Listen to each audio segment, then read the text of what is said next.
We already have done this Harrod and Dormer, okay, and the application part also. This developing countries, their refined model, which was given by definitely other people, but then that was an amendment in the model of Harrod and Dormer. So today we'll be studying this John Robinson.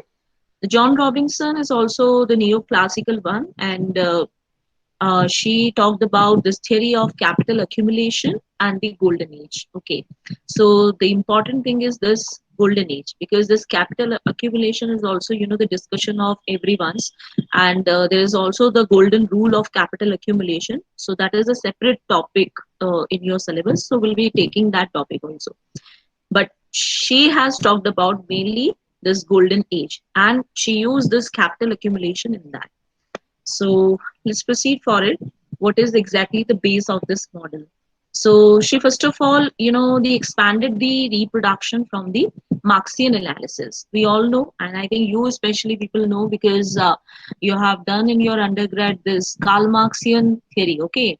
And you know that the Karl Marx has talked about what he discussed about the labor value, and also the the surplus value, and ownership price. Definitely he was not discussing, but he discussed this laissez-faire system, the capitalist economy, and how the labor is suffering in that. So definitely Marx has pointed out this thing, that labor is also the important thing, which is actually contributing in the capital accumulation. Okay, so somehow capital was not his theory, but he mentioned that there is a capitalist economy where if all capitalists are inclined to earn profit, fine.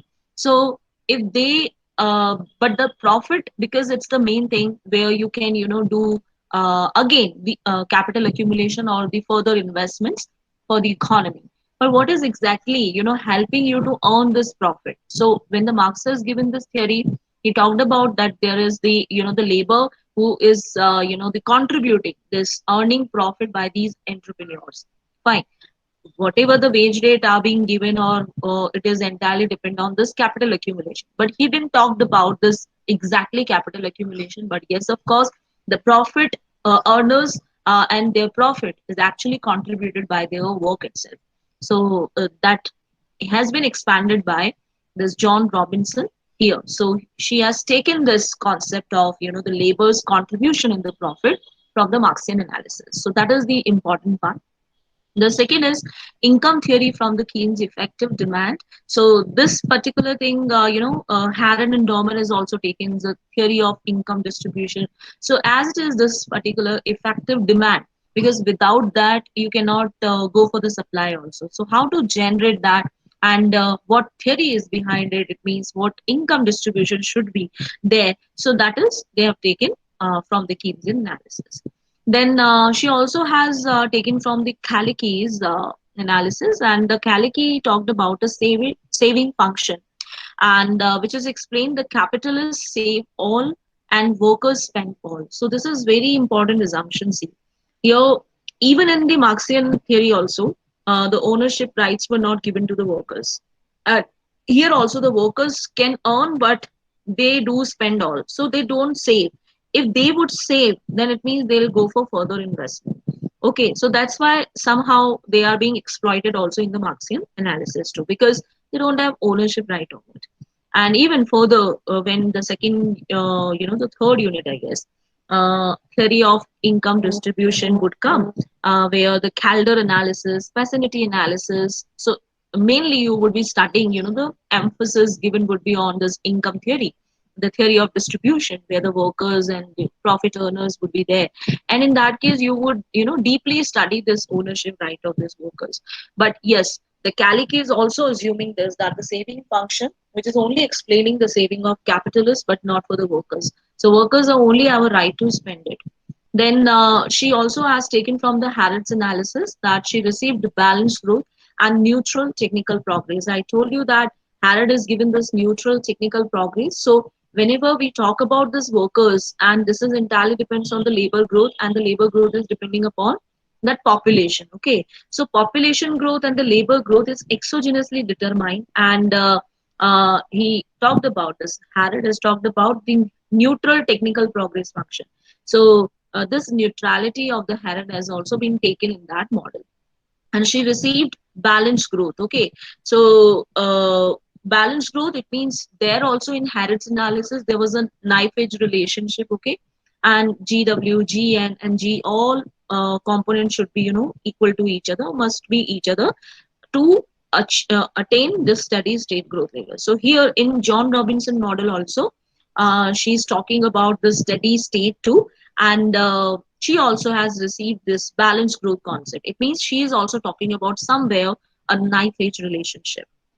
Then Professor Marshall and Wixel, from them she has taken heterogeneous capital goods. Okay, so in Harrod's analysis, if you'll see, and in the Dormer's analysis also, they do talk about moreover no homogeneous nature of this capital. But Marshall and Wixel, they are also the classical one, but they have talked about this heterogeneous capital goods. So they have a differences too, and based on that, accumulation again would be different. Then accent saving is equal to accent investment. So that is definitely, it's coming from the income distribution theory of the Keynes. So the same thing has been adopted by Harrod and Dormer models. So she is also adopting this. So whatever saving and investment would be done today, both are equal in the future also. It means in relative sense or the absolute sense, both are equal. So S is must be equals to I. Then thrust of this theory is capital accumulation, and capital is considered an engine of growth. So though this theory is talking about workers, okay, also the labor, but at the same time, the capital based this theory, okay, is talking about accumulation, and this accumulation is being contributed by this worker. So the important part is this accumulation, and this accumulation as some contribution, which is the only workers can give. So only workers can increase the profit for profit earners or the entrepreneurs. So that is his theory, her theory, and what she is trying to say through this capital accumulation for the entire balance growth. So we'll see first of all the fundamental factors of it. So she talked about two fundamental factors: the capital formation depends on the manner of distribution of income. Okay, so if you want to further generate capital, okay, so what distribution of income you are making today, it depends on this. Then the rate at which labor is utilized depends upon the supply of capital. Okay, so labor rate is also depend on the supply of capital. It means how many people you will be acquiring to what we can say to utilize this capital. It means the proper utilization of capital requires a labor also, and then this labor force, okay, whatever you are employing for it, okay, you are paying them too. So what stage or the supply of capital you have, and based on that you'd be giving them wages also. I think someone is asking to enter. Let me check. No one is there. Somebody has pinged or what? Ma'am, your voice is not clear. Should I be louder? Preeti? Hazir? I'm not audible. Bharat? Ma'am, your voice cuts from time to I'm time. audible to me. Very अच्छा, well. Bharat को कोई दिक्कत नहीं है? क्या मैं धीरे बोल रही हूँ? शायद मैं पूरे दिन की थकी हुई हूँ, बहुत बोली हूँ इसलिए। नो नो, वो नहीं मैम, वो एक तो इंटरफेरेंस आता है थोड़ा सा। वो अच्छा, पिछली बार के जितना नहीं है, बट लाइक कभी कभी आता आज है, तो आज आई कैन होगा अंडरस्टैंड। क्योंकि शायद पूरा दिन से बोल रही हूँ ना, वहां पे भी 2 क्लास लिया है और फिर शायद पूरा दिन थक गई हूँ, कम्यूट किया है, तो इसलिए भी तो हो सकता है कि ओके। आवाज में वो हो थकान, है ना। लेकिन मेरा पिच हाई है, तो मैं कोशिश तो कर रही हूँ कि मैं उसको लाउडर रखूँ। सो भरत को तो कोई भी दिक्कत नहीं है, but I try to be louder. Okay, continue करूँ ना मैं, या यस प्रीति? मैम। या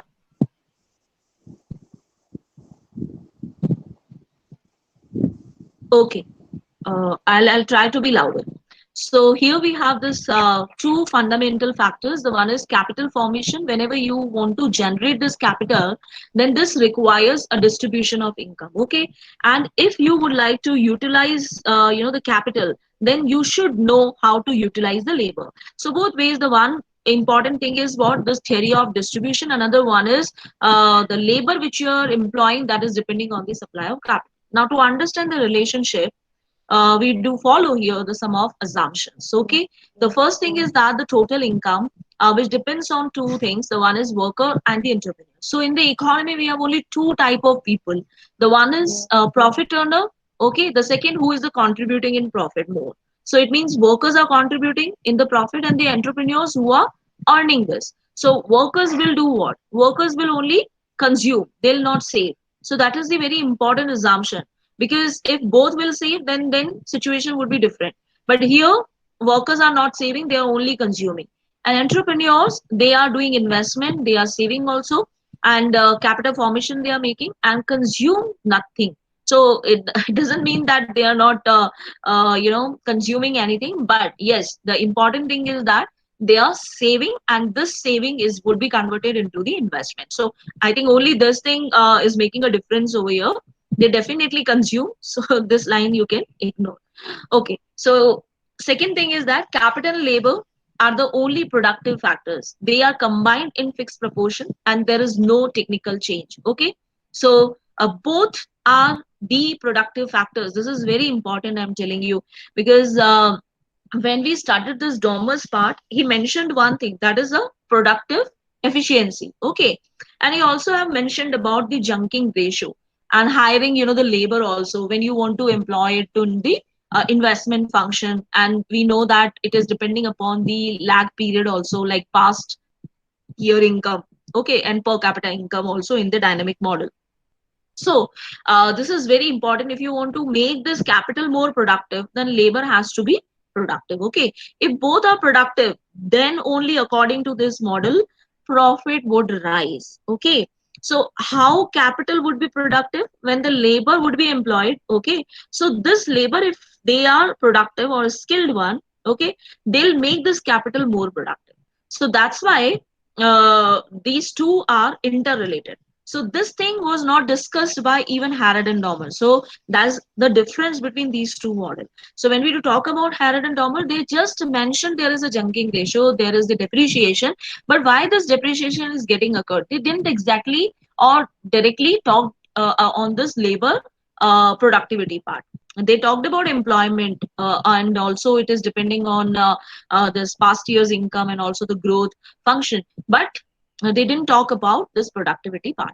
They are combined in fixed proportions and there is no technological change. So this is again here a fixed proportion assumption. So capital output ratio is still fixed in the assumption. Okay, and there is no technological change. If technology would change, then the production function would also change. So our production function is constant. Okay, and there is laissez-faire closed economy. Okay, so capitalist economy is similarly taken from the Karl Marx theory. So that is existing, and that's why entrepreneurs existing. Okay, now what is the formulation of model? The net national income is the sum of total wage bill and total profit. So if again we are not talking about a gross sense, because we are talking about productivity, so somewhere depreciation is less.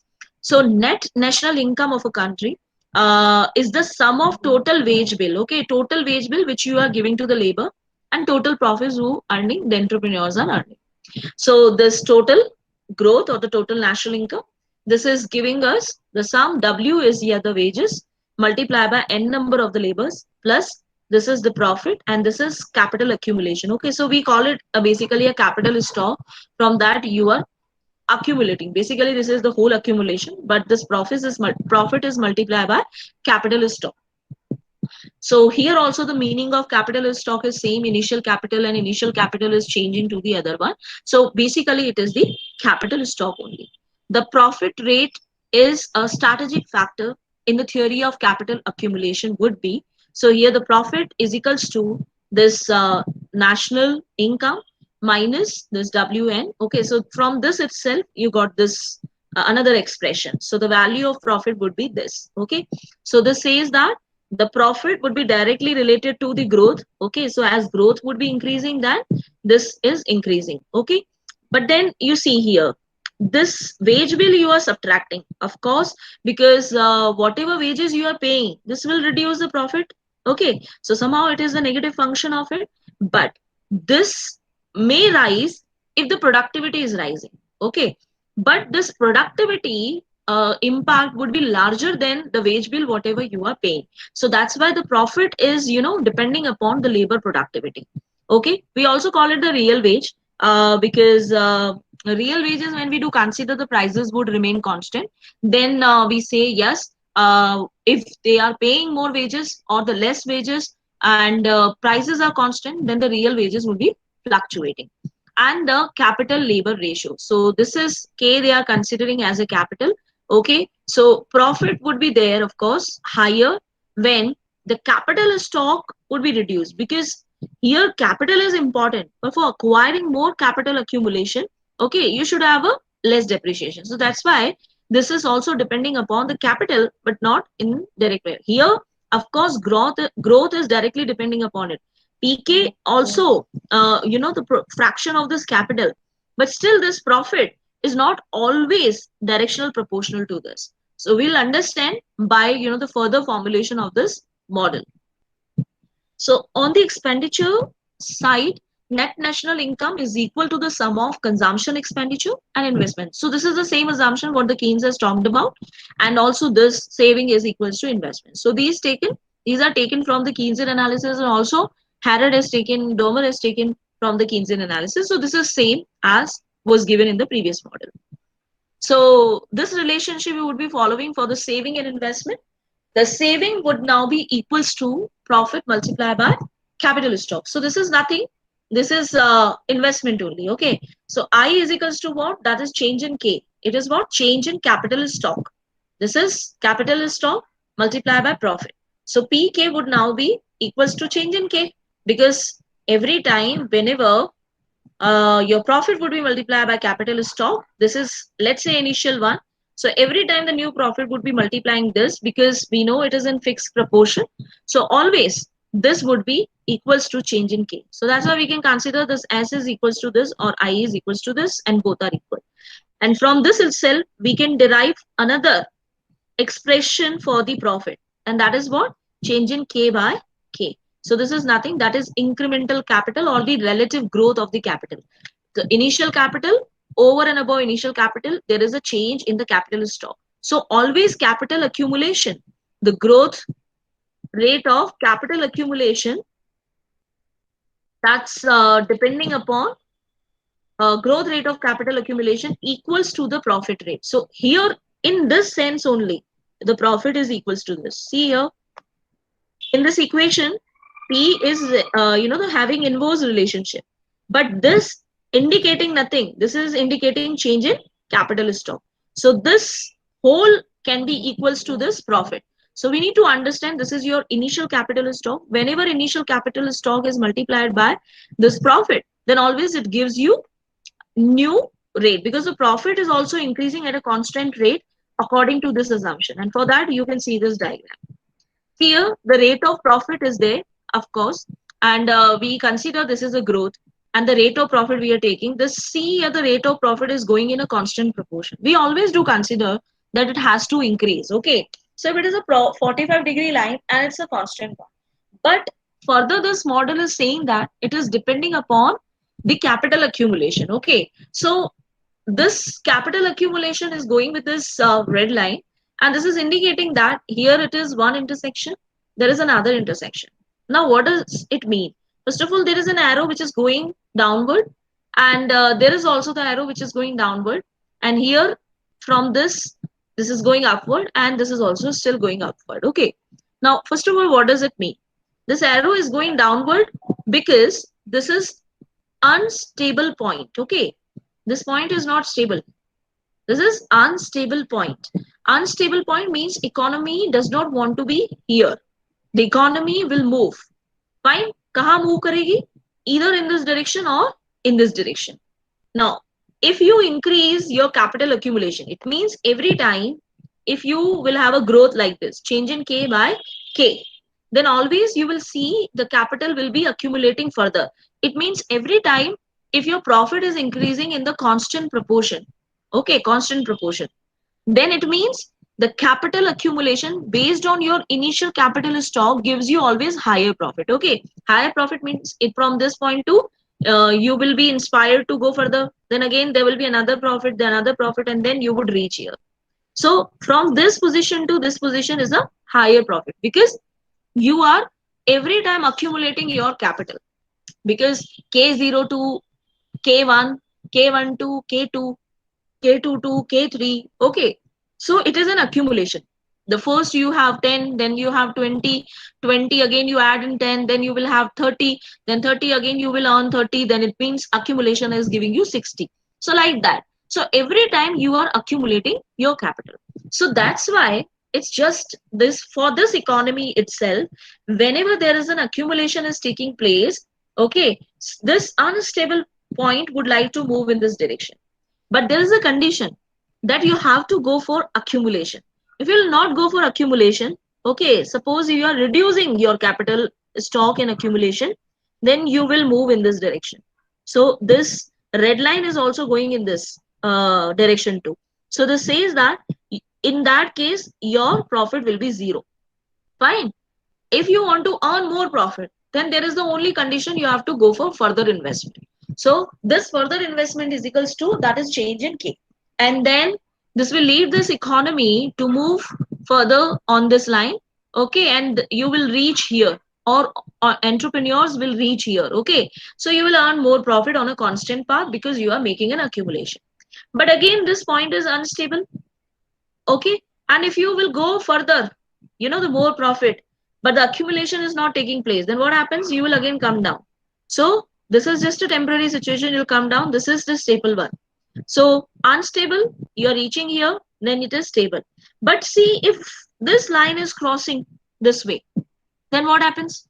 Then you are actually making more accumulation, but you do not have a productive, or the efficiencies in that, productivity and efficiencies in that, because according to the assumption of this model, both capital and the labor are productive.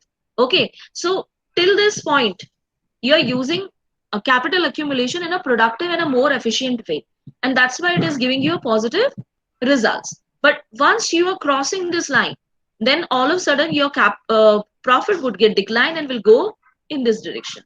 So it is a downward direction.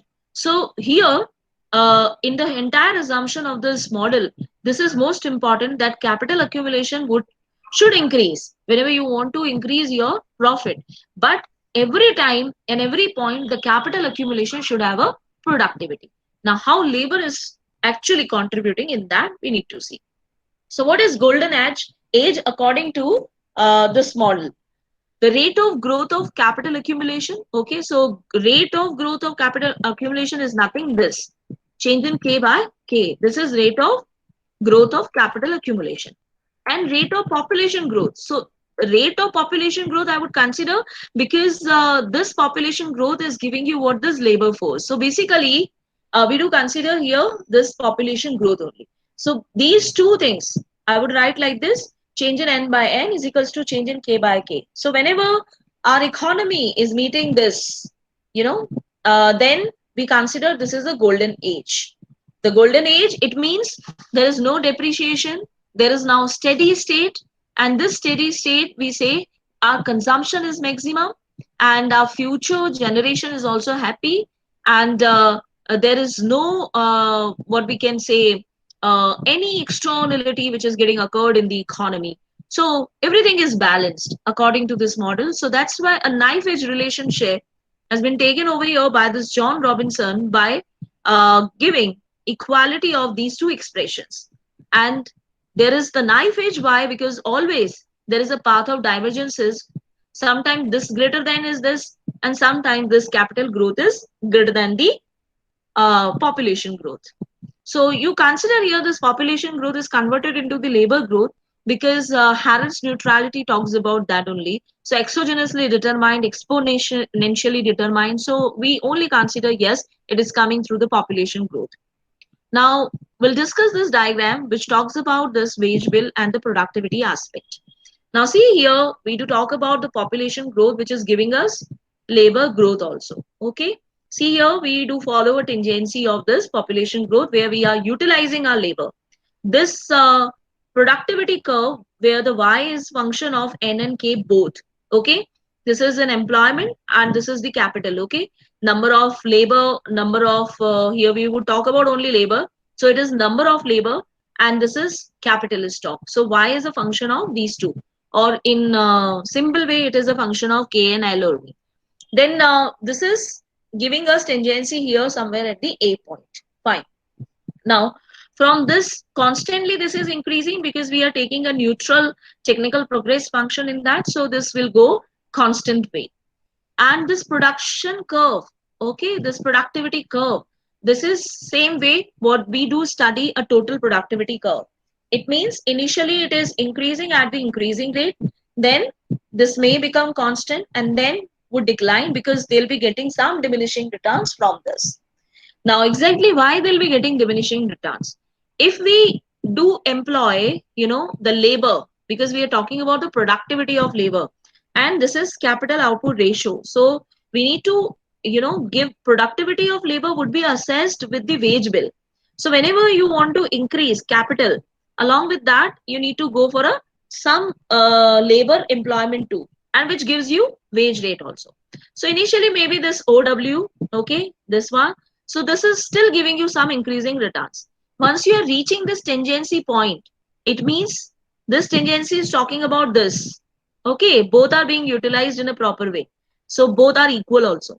So here it says the growth of this and also this is ideally we are utilizing.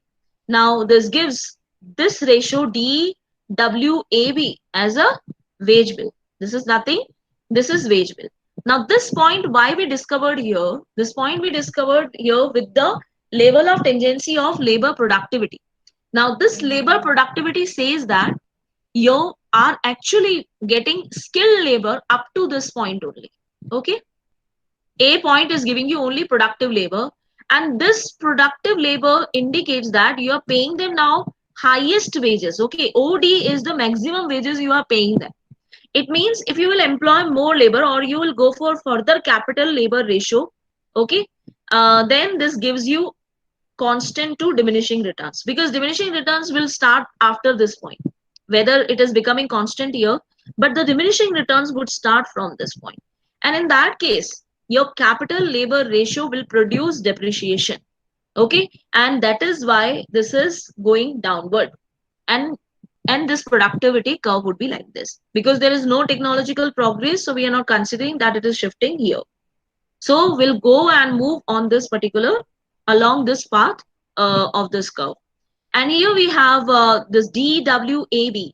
We consider this is a wage bill or total wages which you are paying to the labor. So this is maximum. If you will come here, because you are getting diminishing returns, the wages will be down. Then this much of the wages only you would be providing them to maximum. And as wages would increase, we know that profit would be declining. So why entrepreneurs will give the profit more? They'll give only then when your productivity is giving them more earning. Or we say this labor capital labor ratio, it means K by L. This always give inducement to capital only. Okay, this K by L should always give a results to rise this K to rise, but not to the L. So whatever L is being employed, it means whatever the wages you are giving, always the capital stock should rise. And this capital stock further would be utilized as a capital accumulation. So this accumulation would be profitable whenever this capital labor ratio is like this. Okay. So path of disequilibrium, you would see that change in n by n, if it is greater than change in k by k, so this gives that there is a exceeds of labor supply. And I'm writing here the labor supply because here in this theory they are considering this population growth which is completely being utilized for the labor growth, though in Solovian analysis it is different. Okay, so this labor growth is now more than this capital growth, and in that case this is lowering the wage rate. Okay, and then why it is lowering the wage rate? Because now more supply of labor is there, the people are ready to work, and in that case wages would be reduced because more people would be employed. See, the same thing is happening here also. As the more labor is there from this point, Okay, more labor would be there, and this labor growth is actually more than this point from the point of A. And because more people are there, they'll be paying they'll be paid less wages now, because the more people would be employed with this capital, and in that case there will be more junking ratio. So whatever wages would be paid, that is not the maximum at the level of this. So now the wages would be reduced at every stage.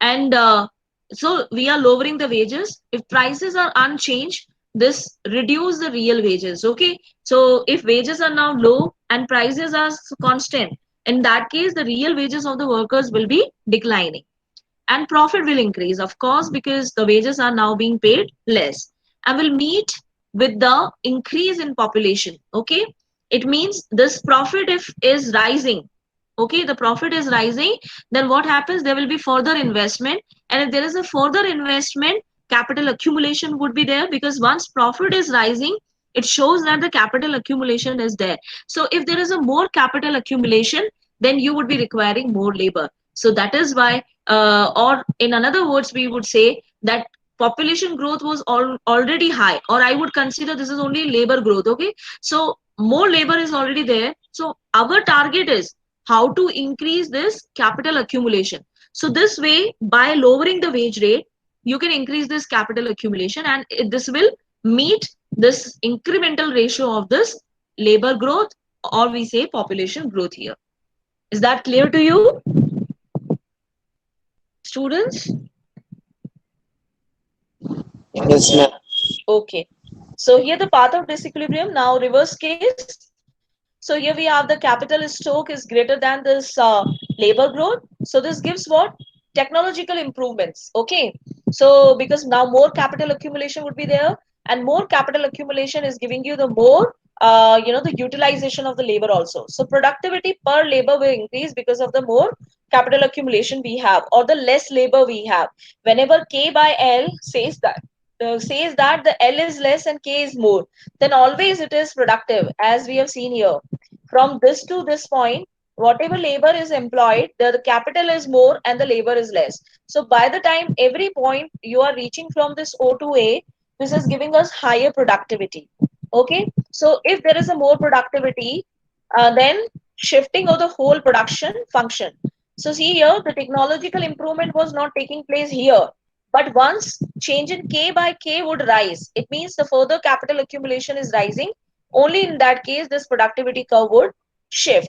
And if it is shifting, then automatically what happens will meet the higher capital labor ratio. So it means now the capital is higher, and you would be requiring, because we have here the less labor growth, but whole production function would be shifting, then we'll give you this situation. See, I cannot draw it here, but then I can tell you, if you will draw, okay, and then what happens, this wage rate would be rising, fine, wage rate बढ़ जाएगा. Once wage rate would be rising, then automatically labor demand is rising. Okay, so wage rate बढ़ने से क्या होगा, now there will be more population who will be willing to work, so it is automatically they'll be coming and meet this level of this capital accumulation, because now there is the more opportunity and also the wages are higher. So here you are not paying lower wages, you like to pay them more wages, because your capital accumulation is more,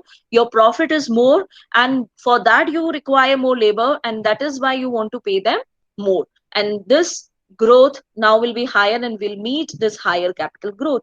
So from this situation to, you are actually moving vertically to further situation. That's why the wages would be higher. So this is, we are talking about the the output per labor. This is the output per labor we are talking about, and this also assessing the productivity per labor. Okay, then what is the potential growth ratio? This says the higher rate of capital accumulation. This is the most important thing. And this can be permanently maintained at a constant rate of profit. So we already have seen that OA line that is going 45 degree, which is a constant rate. So how you would proceed on the constant rate of profit? Only by increasing this capital accumulation in a productive way. So how to make this capital accumulation productive? When you are following this labor productivity, then only you can reach to capital productivity. Otherwise, employing more labor, At the higher wages, then this gives you losses. So that's why a potential growth says that the first thing you need to have capital accumulation, capital improvement, and then only you would be employing these labor. What is similarity with the Harrod-Dormer model? So we have few similarities. Similar in nature, since neoclassical it is saving and investment both are equal.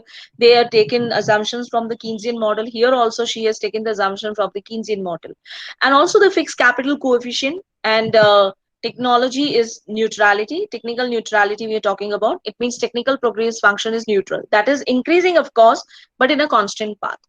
Then both models have no automatic mechanism by which adjustments could be brought about between warranted growth and a natural growth rates. So both of the models are talking about a knife edge relationship. So here also we are talking about growth of rate of capital accumulation and growth rate of labor resources, and we are trying to equate both. So similar way, what Harrod is talking about, there also we have knife edge relation. The knife edge nature is also inherent in both models.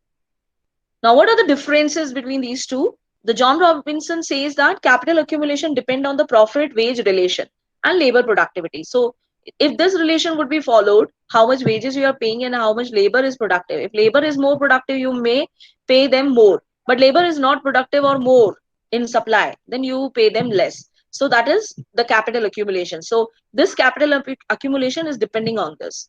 And here the capital accumulation depend on the saving ratio related to the national income, not to profit. So profit was not discussed by Harrod-Dormer.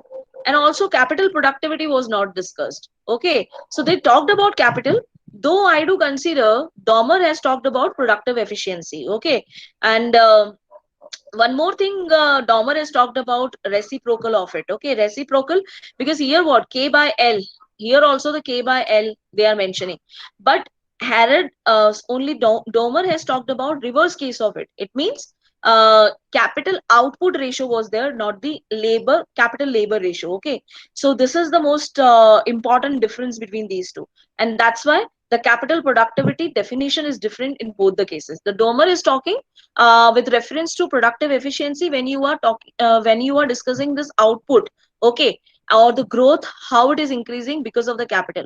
The Harrod has said that it is capital output ratio, and Dormer said this is output capital ratio. So this is also the difference. Then capital accumulation comes from labor ultimate source. So labor is only the source who is giving this capital accumulation. Without labor, you cannot even acquire it. And here the capital accumulation is coming from capital only because they don't talk about labor's contribution. Integrated the classical value, distribution theory, and Keynesian saving investment theory. So these things are definitely there. Classical value, because Karl Marxian theory, surplus value, and all those things have been taken. And distribution theory, of course, something they have also taken. Saving investment theory is also there. Not introduce a practical theory without labor theory and a wage profit rate. So because Harrod-Dormer did not incorporate this labor and a wage portion and also the profit relation. So that is why this is only concerned with the planned economy. So I do consider the Dormer has talked about moreover on the planned economy because he is talking about the autonomous one, autonomous investment. And even Harrod is also coming on the same path, though he is talking about the induced one, but still how the growth has to go in which direction based on their natural resources and also the requirement of the capital. So that's the only thing what they have talked about. Without introduction of profit and the wage, you cannot exactly talk about the theory of income distribution. So that's why this has taken something from Keynes but not incorporated properly. Proportion of income saved varies and is dependent on the pattern of income distribution. So saving is also depending upon the income, as we already have seen the y is equals to here the w plus pk.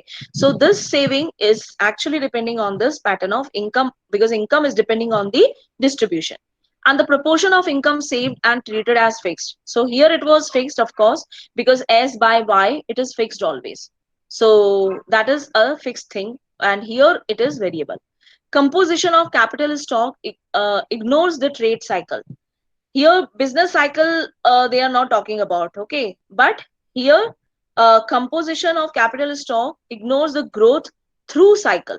Okay, so both here we are talking about a trade cycle, here we are talking about a through cycle, but both actually are not talking about a business cycle model, or we say trade cycle model, where the fluctuation are always there, though they are talking about a path of divergences, but they did not reach to the failure situation, they did not reach to the failure situation. Okay, so that is the market drug in a failure. uh, okay, students, I guess Hansa ma'am is calling me. Let me. I think this was the last slide. We can even discuss more by tomorrow if it is okay with you. Can I wind up here? Okay, ma'am. Yes,